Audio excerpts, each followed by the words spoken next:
Great day, everybody. Omar Muhammad here, helping you improve and progress in business and in life. This is the monthly ride meetup, or what we call continuing education. Glad to be here with you all. Hopefully, these meetups, continuing education sessions have been are fruitful for you as you begin to start your business, or for those who are already in business. This is a great opportunity for you to operate and grow your business. So with that said, we will go ahead and get started. Today we have another dynamic speaker. We're going to talk about, or he's going to talk about, state of Maryland resources for small businesses. And we have no other than Victor Clark Jr. He is the Small Business State Partner Outreach Director for the Office of Small Business Regulatory Assistance with the Maryland Department of Labor. And with that said, we're going to welcome you to the screen, Victor Clark. I'm going to turn it over to you, and you just let me know when I should advance the slides. Okay, thank you very much, Omar. I'm glad to be here. I don't know how many people we have in the audience. I can't see the head count, but it's 1,000. We're going to say it's 1,000, Victor. Does that mean I have to talk a little louder? There you go. They'll hear you. All right. I don't know if they can see me. They don't need to see me. My beard doesn't look as good as yours. All right. Well, let me say this. I'm glad to be here, and anything that I bring forward that is confusing to anyone who's on the call or on the webinar, I hope that they can get back in touch with me at the end of the presentation. It's all of my contact information, and I'll be more than glad to supply them information at the point in time that they would need it. Slide, please.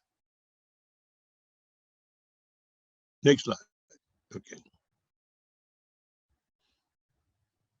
All right, hold on, Victor. Let me see what's happening here. New slide. I'm not sure why it's not advancing, so I'm just going to do it from here. Can you see the slide? Yeah, got the new one. Okay. Thought it'd be first better to talk about where we're located. I'm in the Office of Small Business Regulatory Assistance, which is attached to the Secretary's office for the Maryland Department of Labor.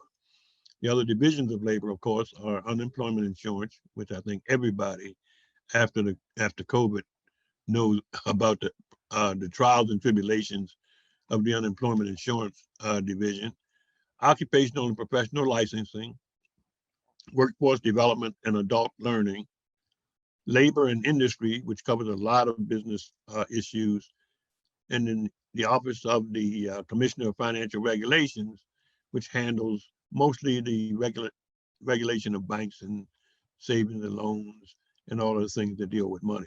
And then last but not least, the Maryland Racing Commission, which of course speaks for itself. Next slide. Our office, the Office of Small Business Regulatory Assistance, as we like to be referred to as OSPRA, supports economic growth by providing personalized attention, as it says, to business clients, acting as a liaison, information provider, ombudsman, and problem solver to resolve small business concerns quickly and efficiently. We're not a servicing agency or a servicing unit, but through hands-on assistance, OSPRA helps Maryland's small and minority-owned businesses by help them to navigate local, state, and federal government regulations and processes, identify and connect to state and federal resources, expand and develop through specially tailored business seminars and forums, understand permit and license requirements, and access state and federal financing programs and a host of other services. Next slide. This is a piece right off the face of the Maryland Business Express, which is the 7 steps to starting your business in Maryland. I don't know how many people are on the call who are trying to start up, but it's always good to let folks know that we take on startups as well as mature and advancing businesses. These are the 7 steps for anybody who's interested in starting a new business. Next slide. Now this is the the best kept secret in the country. The Maryland Business Express has won awards after awards for the type of information that has been compiled in this online portal. It took a long time getting here. Believe me, I was around when they first started talking about it. I was around when it got nixed twice because of funding sources. And slowly but surely, the pieces started to come together. Omar, if you could you open the link there for me?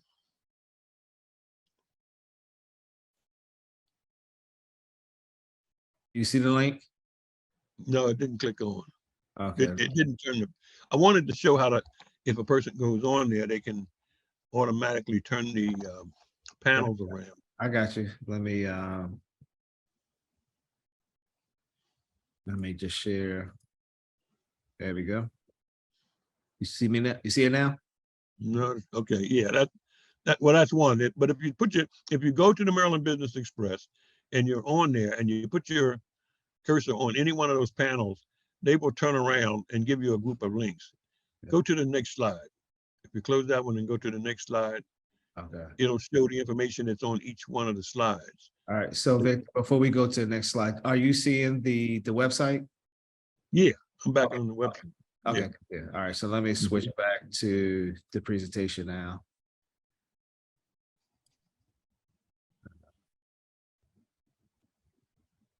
And I gotta find the presentation. Where is the presentation? Okay. There we go. Do you see the presentation? I still see you. You still see me. Mhm. All right. Technology. Give me a few minutes. Let me figure out why you don't see the presentation. There we go. All right, there you go. Okay, now go to the next slide. There you go. Now, that's the back side of those panels. And as you can read down in each one, there's steps, which are all links. If we want live, that you could put your cursor on any one of the links to help you create a business, to tell you where to go to get assistance in creating a business plan, finding business funding, pick a location, everything that it needs to get your business put in place, so to speak, from your mind to the paper. And then you go to start, and it tells you where to register your business. You're not a business, and I tell people this all the time. You're not a business in the state of Maryland until you have registered your business name with the Maryland Department of Assessments and Taxation. And the reason for that is that any business program or any state program, federal program, or even sometimes commercial programs, the first thing they want to do is to find out whether or not you're registered in the state and if you're in good standing. It also has a link there to obtain federal tax ID numbers and things like that. That gets you going. Then comes the managing part, how to maintain good standing, which is something very simple, keeping your paperwork up to date. And business taxes, it'll give tips on things that you need to know, which ones you need to have accounts for and so forth, according to the type of business that you're running. On the growth side is when you start to really get going and you need assistance in things like workforce development, funding and incentives, location expansion. That's when you're growing, really growing, and small and minority women owned and veteran owned networking and support sessions. Next slide. Another good point that Maryland had was to come up with a one-stop licensing portal. This one, if you click on that link, you don't have to really do it, but if it goes the right way, open it, and it'll take you to how these things work. Okay, I got you. Okay, now when you come on there, if you want a license, if it's a professional license, an organizational license, or just a personal license, you just click on which one it is and then search up in the box for where you, right, where you have to go and the costs are there. And that's very simple to find rather than running back from or guessing at which agency should I be talking to, who should I be talking to, and all of the other things that people do consistently, wasting time, which back when I was young, my grandmother used to always say, boy, you better stop wasting time. Don't you know time is money? You don't realize it until you've been into a couple businesses and find out that you need more than 24 hours in a day to make it work. Thank you. Next slide.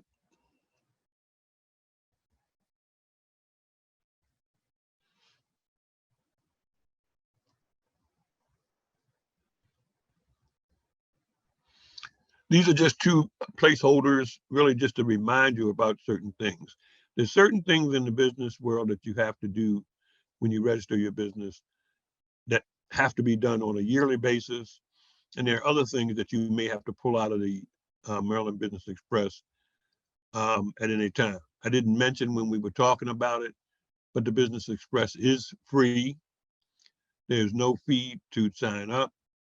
Once you're signed up with your own username and password that can get you in and out of it, and protect your information that you put into it, you can use it 24/7. If you're a person like, I like to do late night work, stay up from 11 to 1, laughing at Steve Harvey on Family Feud and doing work at the same time. But the ones on the left that come back every year are things you have to get done. They're your annual filing reports, your personal property returns for your businesses. I've yet to figure out why they called it personal. A lot of people get it confused. They always get scary about, is my house going to be involved in that? Or is my car going to be? This is only personal property that is owned in the name of the business. Mm-hmm. You can update your licenses, which are usually an annual type of affair. And you can even pay your federal, state, and local taxes through the Maryland Business Express.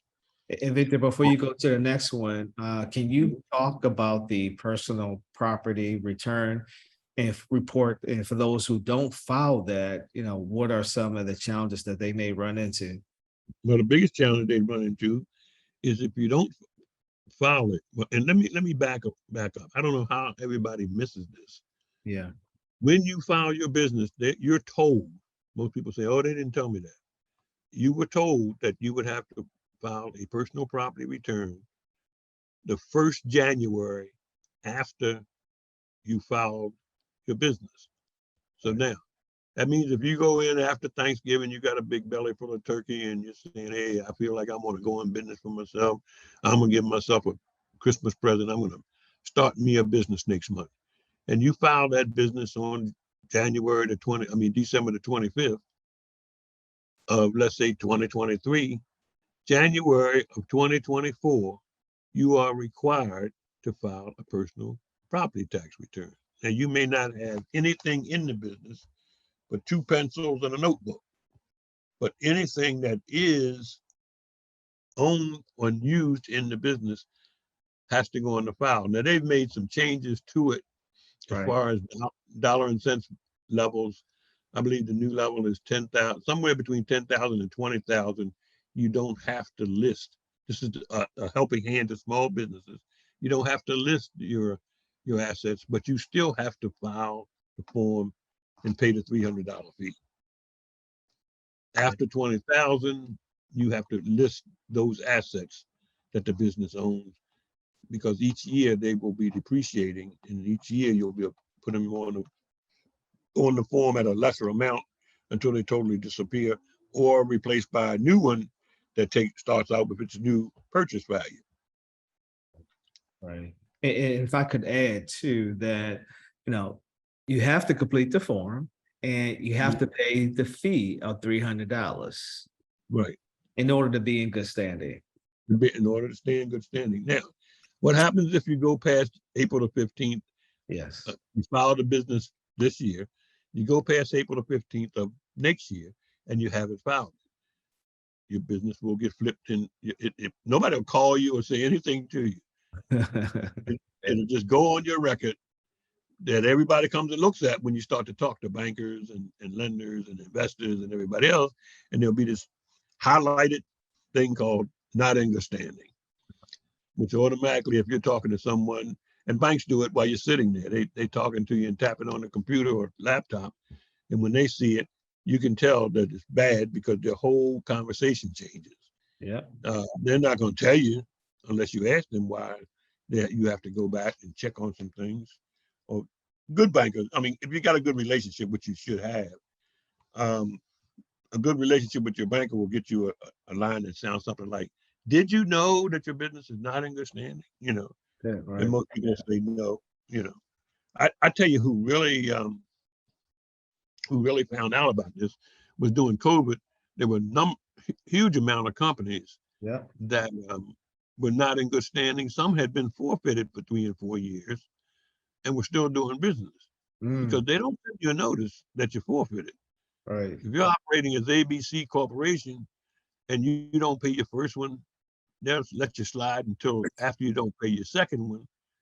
And then by October, the year that you didn't pay your second one, you become forfeited, meaning your name is no longer active as a business in the state of Maryland. And So somebody then, can take that name too. and someone else can walk right in if they want to have it and take that name. Yeah. And then you'll have put up a great amount of work and effort, built a big reputation, and somebody else comes in and uses the name and they get the benefit of all of that past effort that you had put into the business. So what happened is they were applying for the PPP loans, big companies, and they never knew. In fact, right now I'm working on a company, but I see where their problem is. Well-known company, national, but in Maryland, their filings are not in good standing, and I can understand why, but that's another story. And I will get them straightened out before Monday. But yeah, once you go into forfeiture, there's steps that you have to take to bring your name back to life, and there are fees that you have to pay. Well, the federal government was pushing this money out the door so fast, there was no time to wait. The 4 to 6 months that it takes normally to process paperwork in the state under normal circumstances, or even the week to 10 days, because nobody found out that these companies were not in good standing or had been forfeited until their paperwork had been completely approved by the SBA and everybody else. And then they look up and see that they're not in good standing or forfeited. So the Department of Assessments and Taxation hurriedly whipped together a team of people inside the agency to give you the ability for a fee to be able to get your paperwork done in a day. And made a ton of money doing it. Right. And right now, I think they need to change the fee schedule that hits the street, because I've had people calling me wanting to know, what is this $325 that I'm paying for? Yeah. For people are looking at the fee schedule and they see the $325. They don't have to pay that now, because unless they want one overnight. And there's really no need for any business to do that. So keep that in mind, those of you who are starting a business, even those of you who are in business, who have missed a couple personal property returns and maybe in forfeiture or at the point where you're not in good standing, unless you're in a dire situation where somebody's telling you, I got to have this by tomorrow, pay the fee and get your paperwork done. It's still available to you. Got it. Appreciate that. Next slide. Oh, did you want to talk about this? These other Oh, well, documents? the other side of it, that they're just certificate of good standing. Even though you know your business is in good standing, and even though the banker that you may be talking to or lender you may be talking to knows that it's in good standing, okay? They want the state to say that it's in good standing. So they want you to get a certificate of good standing. You can file for one of those right on the Maryland Business Express. And in some companies, they want to see whether or not, bankers and lenders, investors want to see whether or not you have been there all along, so to speak. So they want to see the original articles of organization or incorporation to see if you were one of the incorporators or one of the legal people who signed to organize the original um, business. If there have been changes, they want to see the articles of amendment that amended the incorporation papers or amended the articles of organization. Why did you change from John Jones to Mary Sue? You know, they want to see the change papers and hear your story.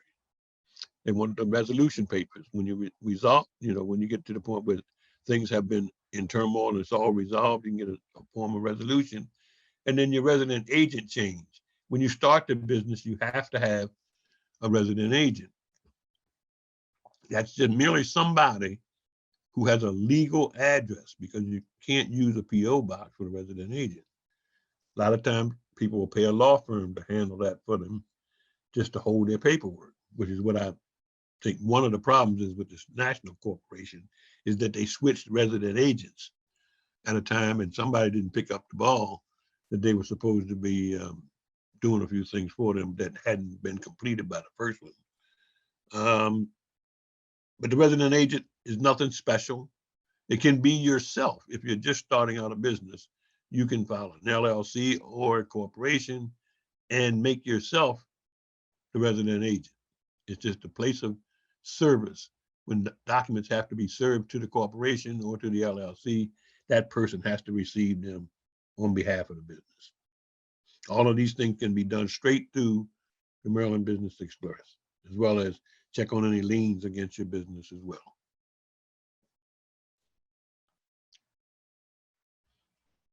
Any questions? Here's the big part. Next slide was fine. This is under the manage and grow section. And of course, it's talking about funding. And Maryland has a ton of money in all different places. Maryland companies can tap into a variety of funding and incentive programs offered by the state and other partner organizations in Maryland. And there are a bunch of incentive programs that state agencies offer, a variety of those types of programs to support business growth. And you can check it all out from that link right there, which is over at the Maryland Department of Commerce, and it will spell it all out to you with one quick click. And this, what I've gone through in these previous slides, is more so for people who have not been around business for a while. So I don't know if that's helpful to those in the audience or not, but if you have questions and you are a mature business and you want some questions that brought forward, I'll be more than glad to answer them now, or answer them if they're sent in written form, either to me or to Omar, to be able to come back later and help you after this presentation is over. Absolutely. Mm-hmm. Next slide. We don't do everything by ourselves. We deal with a number of different partners, and one of the biggest ones that we have, because we're not a service providing group in OSPRA, in our small business unit, we work very closely with the Maryland Small Business Development Center Network. The Maryland SBDC network provides consulting services, which state employees, believe it or not, are not allowed to do. We cannot consult clients. People call me all the time and they want to say, do you think I should? I say, if you ask me a question like that, I can't answer it. But if you tell me what it is you're trying to do, then I can kind of couch it in those magic words of, if it were me, I would do it this way, and let you kind of figure the rest of it out for yourself. But I can't tell you, oh yeah, go take $10,000 and put it over here, and this will work, and then come back over here and put another 10,000 over here, and that'll work, and then you'll be okay. Because if you lose $10,000 or $20,000, guess what the next thing is you're going to do? You're going to sue the state of Maryland.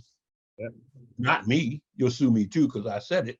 But you know I don't have the money to give you, but the state does, and that's why we can't get into that situation. The SBDC is a nonprofit funded by the state, funded by the U.S. Small Business Administration, and the majority of them throughout the countries are on college campuses and are funded by the colleges that they're affiliated with. They can do training programs to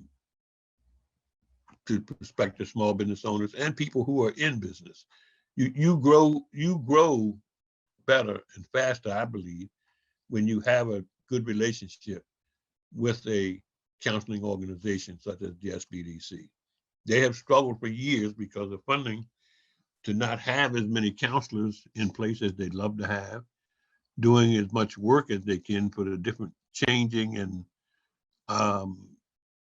growing types of industries. Like I know right now, everybody's probably wondering about the cannabis industry, and they'll be calling people, asking them, what about this? What about that? I had one on my plate a couple of weeks ago. Lady, I was working with her to do something with her alcohol products that she was developing, and out of the clear blue sky, and I know where it came from because the newspaper talks and the television talks about cannabis. It's constantly talking about it. And she wanted to know whether or not she could develop a drink that was infused with cannabis. I told her there was no in the world I could figure that out, and that she'd have to wait until the cannabis people had. That was more than a couple of weeks because they hadn't even completed their regulations and stuff on it and opened it up as they have now, and they're still doing things. I saw something in the paper about chewables, that people are starting to get into. That's scary for most people because they think that kids are going to think it's candy, and they're going to be grabbing hold of something that they shouldn't have, and nobody will know it until they've gotten high, I guess, whatever happens to them. Right. The services also include free individual counseling. You can set an appointment with an SBDC counselor, go in, sit down, have a conversation with them. They do business plan assistance. They will not write you a business plan. They will give you templates. They will give you the proper procedures and lead you to all the information you need to put together a very successful business plan. Accessing capital is the same thing. They're not lenders. So they will be able to teach you how to go, and they can tell you, if I were you, I would go to a smaller community bank rather than go and getting a big no out of BOA or Bank of America. I would tell you to do this for credit union rather than go to one of the bigger banks, because banks are different, even though they all deal in money. And in the most of the small business development locations throughout Maryland have a resource library that you can use at no fee, with information on how to start, how to grow. And their regional offices provide resources and referral services to assist Maryland businesses. It's a very, very dynamic organization that I've seen over the years grow into something now that I think we just cannot do without in the emerging business sectors that are happening here in the state of Maryland. Next slide. Everybody knows who the SBA is, okay? It provides financial, technical, and management assistance to Americans who want to start, run, and grow a business. Very simple. Marylanders, and a lot of them don't know this, there are two offices. There's a Baltimore district office and there's a Washington district office. Now, for some odd reason, two of the larger counties in the state are connected to the Washington district office. And I guess it's because they're on that side of the state. Prince George's County and Montgomery County are not controlled by the Baltimore district office. They're controlled by the Washington district office. And everything else in the state is under the Baltimore district office control. So you always have to remember that. If you're in Prince George's County and you want to deal with the SBA, you're going to deal with the Washington office, not the Baltimore office. Now, the Service Corps retired executives, I think they changed their name, and then I think they changed it back because nobody can remember what the new one was. It's a volunteer organization, right? Sponsored by Small Business Administration. A lot of programs that you'll run into, they will be funded or sponsored by the SBA. SBA found out that they could, just like the SBDC, they have found out that they can better serve clients having somebody else do the work, and they just make sure that the funding to support that effort is in place through them. So the Service Corps retired executives are people who, and they try to match you with a SCORE executive who has been in the type of business that you're saying you'd like to have, or that you're already in, but need guidance in. And of course, they've gone through all of the trials and tribulations and all of the rocky roads and bumps and bruises. So they can give you war stories, but they can also give you how they got out of the war. And that's very, very helpful. And they do a great job. And they have officers listed all over the state. And last but not least, there's me. Thank you for the time and effort that you've allowed me put in today. It hadn't been long, but I think I will be coming back. Okay, for other efforts that Omar can create. He's doing a fantastic job over there at Morgan. Sir. And I know that he's very, very, very diligent about helping small businesses grow and become successful. So if you need me, I'm actually working from home right now most of the time. So my cell phone number is the best way to contact me, which is 410-245-7092. My email address is Victor, VICTOR .Clark, CLARK at Maryland spelled out .gov. And if you have any questions, I'm here to answer. All right, it's open for questions. If anybody have any questions. While waiting on questions, I mean, I would say that, you know, Victor has been an advocate for years, working to support small business owners. So I really appreciate you coming on board with this technology that we have can allow us to do a whole lot. So I really appreciate the information that you shared and some of the stories as well.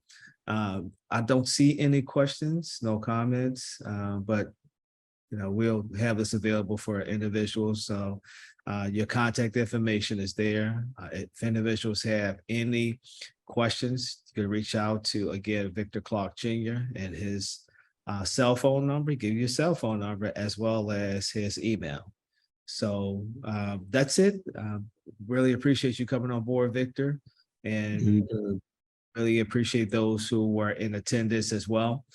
This is, again, the Ride to Continuing Education. We'll continue to do these throughout the summer as well. We'll be back next month with another topic to help you scale, actually help you start, operate, and scale your business. Until then, continue to improve and progress. See you later. All right, thank you.